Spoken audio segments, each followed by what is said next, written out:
আমরা প্রতিনিয়ত আমাদের দৈনন্দিন কাজের জন্য কিন্তু আমরা গুগলকে ব্যবহার করে থাকি এবং গুগলে আমাদের নানা রকম জিনিস সার্চ করে থাকি। তো অনেকে জানি না কিভাবে গুগলের স্পেসিফিক কোনো জিনিসকে সার্চ করে বের করতে হয় বা কিভাবে গুগলকে অ্যাডভান্স লেভেলে সার্চ করতে হয়। সো আপনিও যদি গুগল থেকে সেই স্পেসিফিক জিনিসকে সার্চ করে খুঁজে বের করতে না পারেন, তো আজকের ভিডিওটা আপনার জন্য। আজকের ভিডিওতে আমরা এমন 5টা ট্রিক্স সম্পর্কে জানবো যে 5টা ট্রিক্স আজ পর্যন্ত আপনার অজানা ছিল। তো চলুন শুরু করা যাক। অলরাইট, তো প্রথম ট্রিক্সটা হচ্ছে view recent upload content on the internet. কিভাবে আপনি ইন্টারনেট থেকে রিসেন্ট যে আপলোড হওয়া কন্টেন্টগুলো রয়েছে সেই কন্টেন্টগুলো খুঁজে বের করবেন। তো প্রথমে তার জন্য আমরা যাব ক্রোম ব্রাউজারে যাওয়ার পরে আমরা আমাদের এনি টপিক এখানে সার্চ করব। সো এখানে একটা টপিক রয়েছে how to earn money online. So এই টপিকটা নিয়ে আমরা সার্চ করব গুগলে।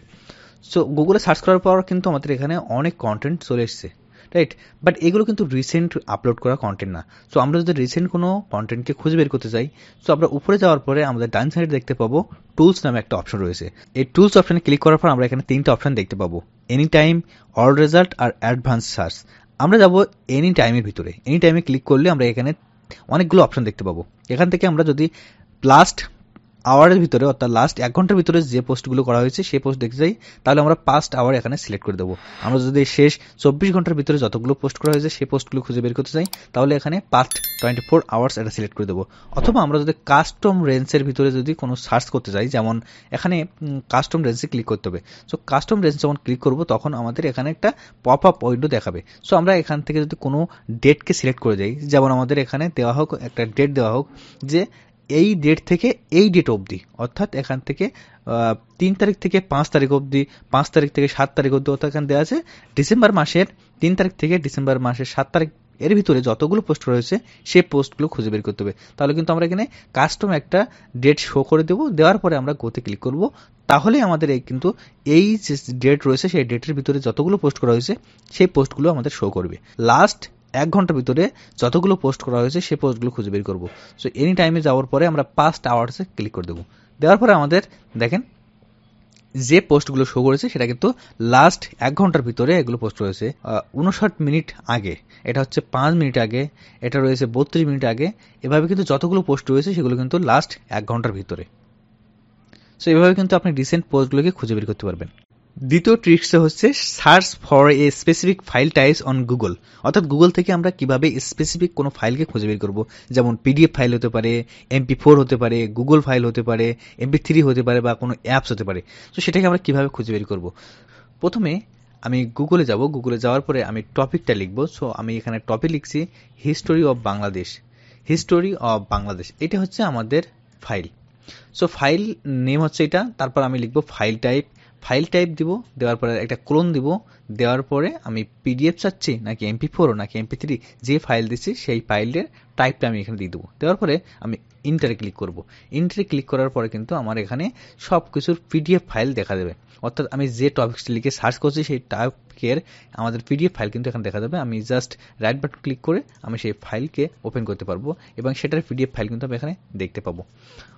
আর প্রতিটা ফাইলের পিছনে কিন্তু এখানে লেখা থাকবে PDF। সো এইভাবে কিন্তু আমি যে কোনো ফরম্যাটের ফাইল কিন্তু গুগল থেকে ডাউনলোড করতে পারবো। চলুন পরের টপিকে। পরের ট্রিক্স হচ্ছে কিভাবে আমি সিমিলার কোনো ওয়েবসাইটকে খুঁজে বের করব। মনে করেন আমি ক্যানভা নিয়ে কাজ করছি। সো আমি চাচ্ছি যে ক্যানভার সিমিলার যে সাইটগুলো রয়েছে সেই সাইটগুলো কিভাবে আমরা বুঝতে পারবো। অথবা মনে করেন আমি অ্যামাজন একটা রয়েছে ই-কমার্স সাইট, সো অ্যামাজনের মতন সিমিলার সাইট আর কী রয়েছে সেটা দেখতে চাচ্ছি। সো আমি জাস্ট এখানে লিখবো যে রিলেটেড লিখবো।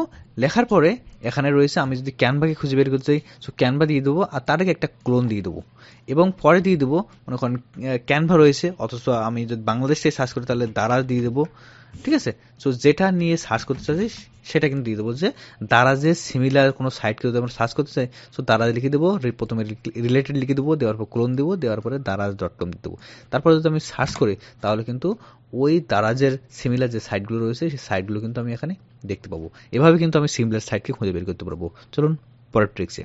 পরের ট্রিক্স হচ্ছে আমরা কোনো ওয়েবসাইট থেকে আমরা কিভাবে তার সিমিলার যে ওয়ার্ড রয়েছে অর্থাৎ একটা ওয়ার্ডকে আমরা কিভাবে খুঁজে বের করবো। মনে করেন আমি এখানে গুগলে যাচ্ছি। মনে করেন আমি এখানে গুগলে গেলাম। গুগলে যাওয়ার পরে আমরা এই ওয়েবসাইটে এসে আমরা এখান থেকে একটা ওয়ার্ডকে খুঁজে বের করব।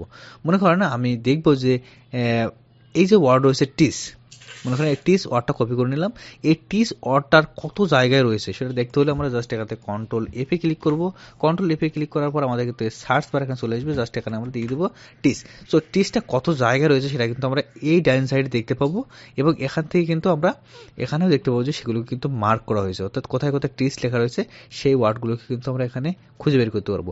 এখান থেকে কিন্তু অথবা আমরা এখানে যাব, যাওয়ার পর এফে কন্ট্রোল এফে ক্লিক করবো। কন্ট্রোল এফে ক্লিক করার পরে এখানে টিস লিখবো, বা যে ওয়ার্ডটা আমরা খুঁজে বের করতে চাচ্ছি সেই ওয়ার্ডটা আমরা এখানে দিয়ে দেবো। দেওয়ার পর কিন্তু সেই ওয়ার্ডটা আমাদেরকে শো করাবে যে এই ওয়ার্ডটা কত জায়গায় রয়েছে। সো এটা কিন্তু এখান থেকে দেখতে পাচ্ছি আমাদের এই টিস লেখাটা কিন্তু এক জায়গায় রয়েছে, আর এই সাইডে এই ডান বারে দেখা যাচ্ছে কিন্তু এখানে একটা জায়গায় কিন্তু দাগ রয়েছে, অর্থাৎ একটা জায়গায় কিন্তু এখানে শো করতেছে। সো এইভাবে কিন্তু আপনি যে কোনো ওয়ার্ডকে যে কোনো জায়গায় থেকে, শুধু গুগল থেকে না, যে কোনো ফাইল থেকে কিন্তু খুঁজে বের করতে পারবেন। কন্ট্রোল এফ দিয়ে তারপর ওই ফাইল টাইপের নেমটা দিয়ে দিবেন, দিয়ে সার্চ করবেন, তাহলে কিন্তু আপনি দেখতে পারবেন। চলুন পরের ট্রিক্সে। আমরা যদি গুগল থেকে কোনো সিমিলার ইমেজকে সার্চ করে বের করতে চাই, তাহলে আমরা কীভাবে বের করব? এটার জন্য আমরা দুইভাবে কাজ করতে পারি। আমরা গুগলে যাওয়ার পরে আমরা এখানে লিখব images.google.com। হ্যাঁ, images.google.com-এ যাব। যাওয়ার পরে আমরা এখান থেকে ডান পাশে দেখতে পাবো একটা আইকন রয়েছে, আমরা এই আইকনে ক্লিক করব। আইকনে ক্লিক করলে এখানে কিন্তু আমাদের ফাইলটাকে আপলোড করতে বলছে। আমরা যে ফাইলের অনুকরণে ফাইলটাকে খুঁজে বের করবো সেই ফাইলটা এখানে আপলোড করতে বলছে। আপনি ড্র্যাগ অ্যান্ড ড্রপ করে কিন্তু এখানে দিতে পারেন, অথবা আপলোড ফাইলে ক্লিক করার পরে এখান থেকে যে সেই ফাইলটাকে আপলোড করে দিতে পারেন। অর্থাৎ আমরা এখান থেকে আমরা এই ছবিটা আপলোড করে দিচ্ছি, অর্থাৎ আমরা চাচ্ছি যে এই যে ইমেজ রয়েছে এই ইমেজের সিমিলার ইমেজগুলোকে খুঁজে বের করতে। আমরা যখন এই ইমেজটা দিয়ে সার্চ করলাম তখন দেখেন এই ইমেজের সিমিলার যে যতগুলো ইমেজ রয়েছে সেই ইমেজগুলো কিন্তু এখানে এনে দিচ্ছে। আমরা যে কোনো ইমেজ দিয়ে কিন্তু এটা করতে পারবো। সো এই ছিল 5টা ট্রিক্স। আশা করি এই ট্রিক্স 5টা আপনার ভালো লেগেছে। যদি ভালো লেগে থাকে লাইক করবেন। দেখা হচ্ছে পরের ভিডিওতে, ততক্ষণ বাই বাই অ্যান্ড টাটা।